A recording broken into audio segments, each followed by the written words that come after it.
What's up, Thrashers, and welcome back once again to the Thrash Maniac 99 YouTube channel, and I am back for another album review for you guys. This time around, I'm talking about a big one from the underground scene, and that is, of course, the latest studio offering from Maryland death metal and grindcore masterminds, Misery Index, and their album Complete Control. So, I don't think I really need to go into a history lesson about Misery Index because I'm fairly certain that I reviewed their last album back in 2019, but I guess the quick abridged version. Misery Index formed in the early 2000s out of Maryland after legendary bassist and vocalist Jason Netherton left Dying Fetus and formed this band, and the band was named after the classic death grind album Misery Index by the band Azsuck. So, and they've been on a tear really ever since, just being one of the most consistent bands in all of death metal and grindcore, or whatever you want to call them, death grind, what have you. If you ask me, I think they're more like 60% death metal, 40% grindcore.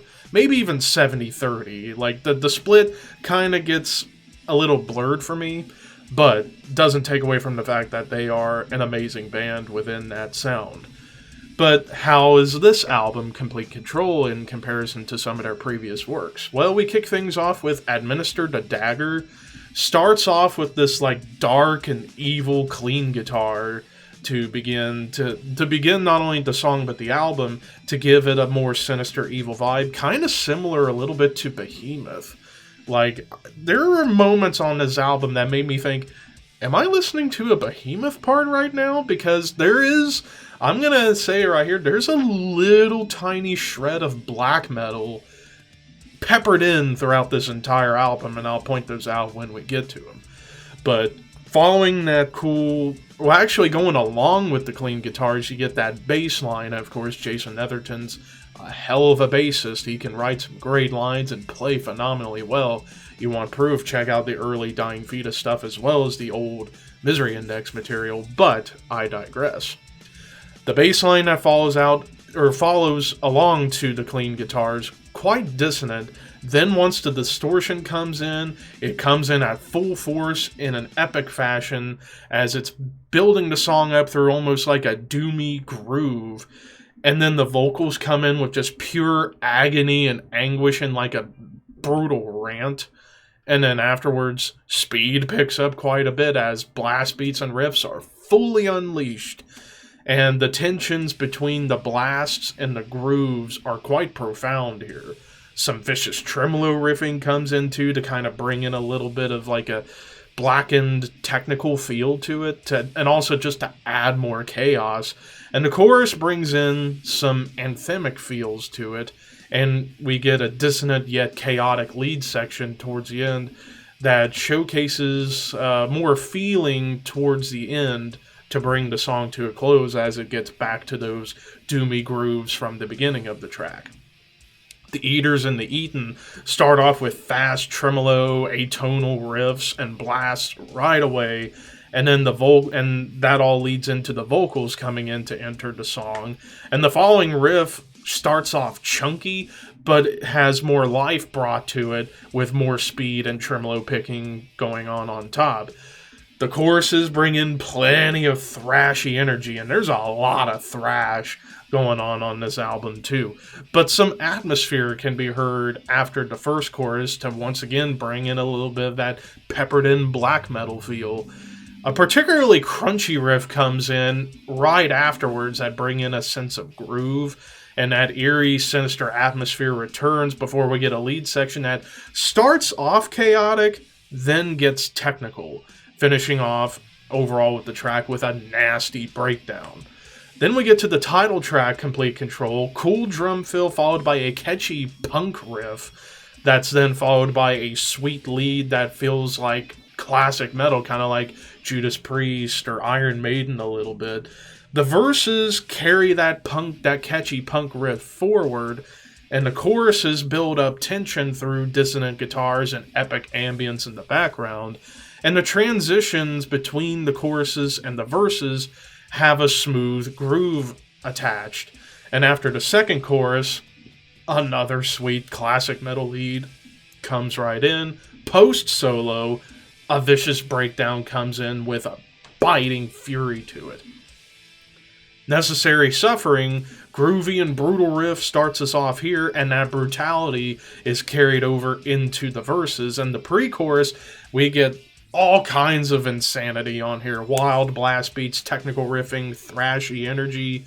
The choruses bring back some of those atonal guitar lines to add more density overall to the track. Dissonant breakdown comes in towards the end to keep that pissed off nature going for this song before another classic metal lead section just comes in out of nowhere. Rites of Cruelty, the opening here definitely brings in more grind, similar to more modern era Napalm Death with the riffs and the blast beats, and the verses keep that grind energy going, while the pre-chorus gets a little more thrash oriented, but bringing back some of that sinister feel. And the choruses have these cool hints of melody through the guitars and the ambience in the background.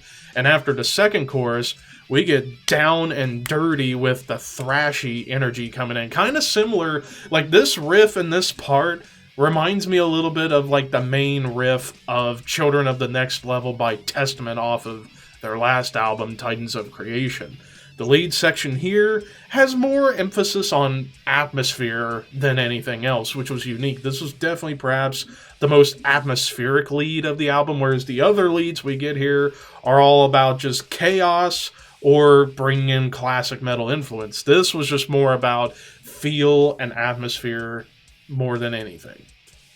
Conspiracy of None, the beginning of this track brings back that Behemoth vibe with the eerie melodic lead lines with the guitars, and as the evil melodic atmosphere continues all the way through to pre-verse, and then the riff that enters us into the verses brings in more of that hardcore vibe with the groove and just that kind of simplistic nature to it, but catchy.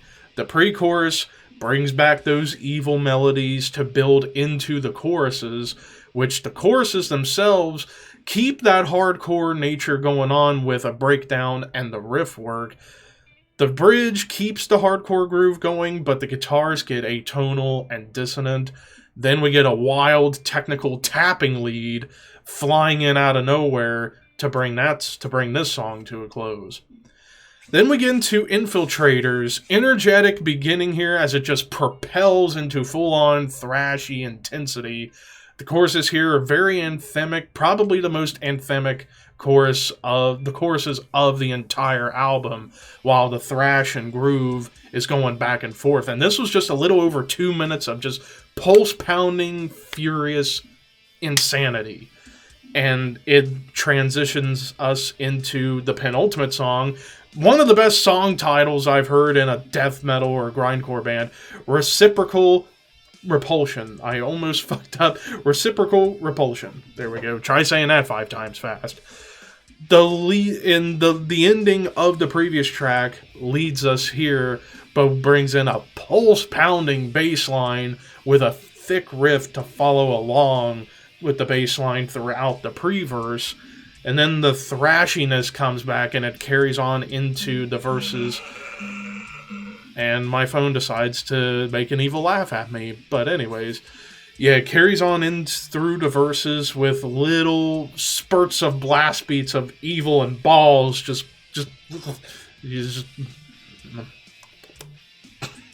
I don't know what that was supposed to be about. Anyways, the choruses here are particularly angry and furious. And afterwards, massive grind and disgust through the riffs and the blasts. Actually, during the second verse, things get evil again before we get a rapid-fire, quick lead that's more about chaos. Similar to Slayer, like there's a lot of Slayer going on this track in particular. The bridge builds up with some epic qualities as well as groove, leading into yet another fantastic classic metal lead section. And then we get into the final track, Now Defied, which is another 2-minute burst of energy. Again, this track is mostly nothing but just brutal grind all throughout with the riff and the drum work. The verses keep that brutal grind going, and that destruction continues through the choruses. But we end things off with like a tale of two halves kind of lead. Starts off chaotic like Slayer, but ends with a bit more melodic flair. And that's how we end this whole thing. So overall, out of my experience of listening to Misery Index, which has been very minimal, like only a couple of albums here and a couple of albums there, but one thing that they definitely know how to do is diversify their death metal and grindcore by adding in so many other influences. Especially here, like their last album, I believe it was called Ritual Power, back in 2019. That was mostly like just straightforward, punch you in the face style death grind right there. Here, they pretty much keep that death grind going, but adds in more thrash, more classic metal guitar work, and like I've said, a little bit of black metal peppered in there, or at least like a blackened feel, kind of like Behemoth or bands along those lines.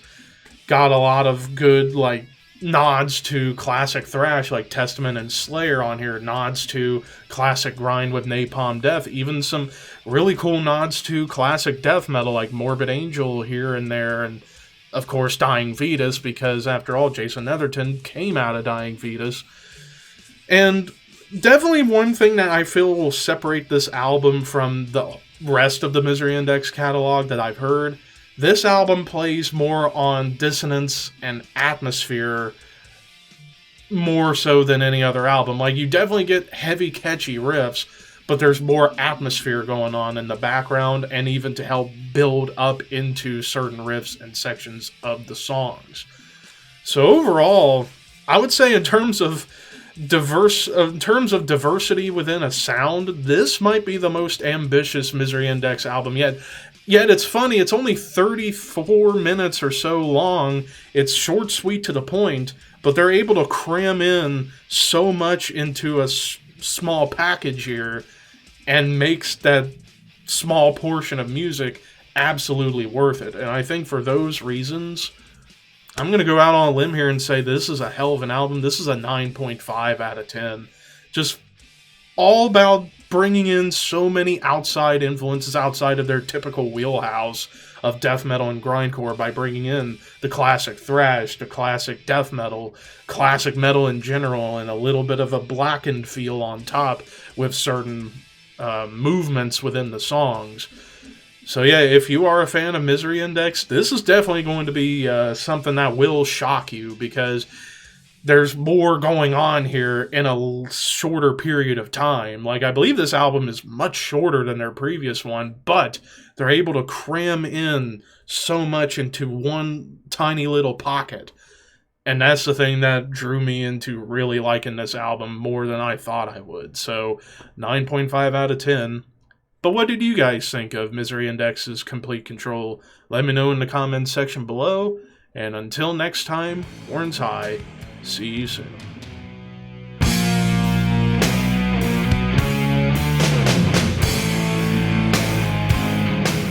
I've noticed that once people hit Slayer, they're like, is there something more extreme than Slayer? Yeah, it's the crossroad, you know. Either you're going like, okay, this is too much, or you're like, I need more.